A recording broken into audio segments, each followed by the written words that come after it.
सातवां अध्याय संध्या चरित्र। ब्रह्मा जी बोले, हे नारद जी, जब संध्या वहां से उठकर मेधातिथि के यज्ञ में पहुंची, परंतु वहां उसे किसी ने नहीं देखा, तब वह अपने उपदेष्टा ब्रह्मचारी वशिष्ठ जी का स्मरण कर उन्हें ही अपना पति स्वीकार कर यज्ञ की बढ़ी हुई अग्नि में कूद पड़ी। शिव जी की कृपा से उसे कूदते ही हुए किसी ने नहीं देखा। अग्नि ने उसके शरीर को जलाकर सूर्यमंडल में प्रवेश कर दिया। सूर्य ने उसके शरीर के विभाग कर अपने रथ में स्थापित कर लिया और जिसके ऊपर का भाग रात्रि और दिन के बीच में होने वाला प्रातःकाल और संध्या काल हो गया, उसका शेष भाग पितरों की प्रसन्नता के लिए दिन का अवसान वाली संध्या हो गया। अरुणोदय के साथ की प्रातः संध्या और सूर्यास्त होते समय की लाल कमल के समान साय संध्या होती है। उसके प्राण को दयालु शिवजी ने अपने दिव्य शरीर में स्थापित कर लिया।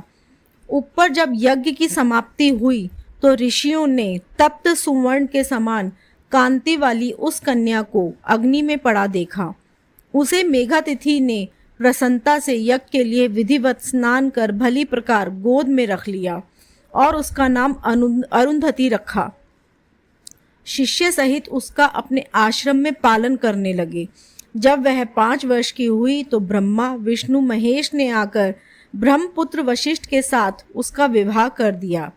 पतिव्रताओं में श्रेष्ठ महापतिव्रता अरुंधति वशिष्ठ जी को पाकर उनसे रमण करने लगी, जिसके द्वारा शतपादिक श्रेष्ठ पुत्रों की उत्पत्ति हुई।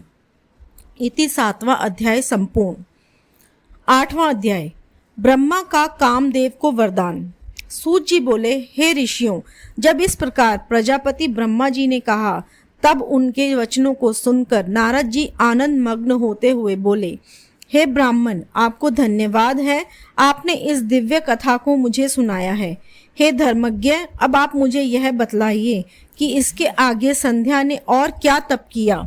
सूत जी बोले, जब इस प्रकार नारद जी ने ब्रह्मा जी से पूछा तो उन्होंने कहा कि हे विप्रेंद्र, जब संध्या को देखने मात्र से शिव जी ने मुझे सृष्टिकर्ता को बहुत फटकारा था, तभी से मैं शिव की माया से मोहित हो उससे ईर्ष्या करने लग गया था और इस चिंतन में लगा कि इसी के विकार में इन्हें आबद्ध करूं।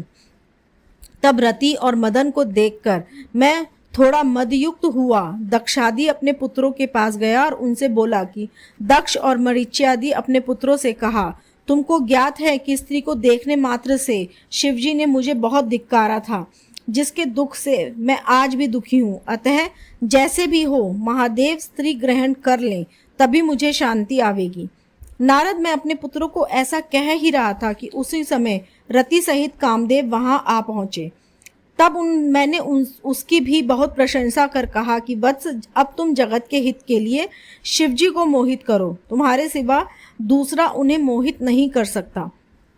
महादेव जी पर अनुराग करने से तुम्हारे शाप की शांति होगी और जगत का कल्याण भी, क्योंकि जब शिवजी को स्त्री का अनुराग होगा तब वे महादेव जी तुम्हें तार देंगे। नारद, तब मदन ने मुझसे कहा कि मैं आपका वचन पालन कर शिवजी को मोहित तो अवश्य कर दूं, किंतु स्त्री का निर्माण तो आप ही कर सकते हैं। तब कंदर्प के ऐसा कहने पर अपने प्रजापति दक्ष इस चिंता में पड़ गए कि किसके द्वारा उन्हें मोहित करें।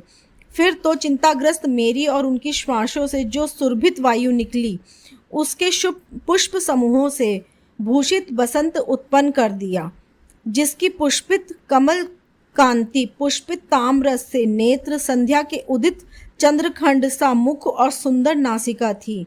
तब ऐसे आविर्भूत हुआ देखकर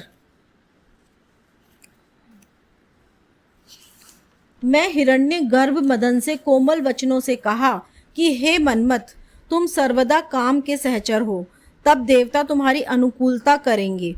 यह रमण का हेतु होने से इसका नाम बसंत है और यह लोगों को रंजित करेगा।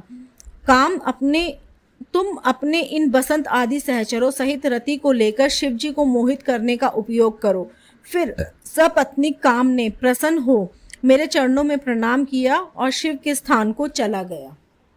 इति 8वां अध्याय संपूर्ण। श्री शिव महापुराण रुद्र संहिता सती खंड।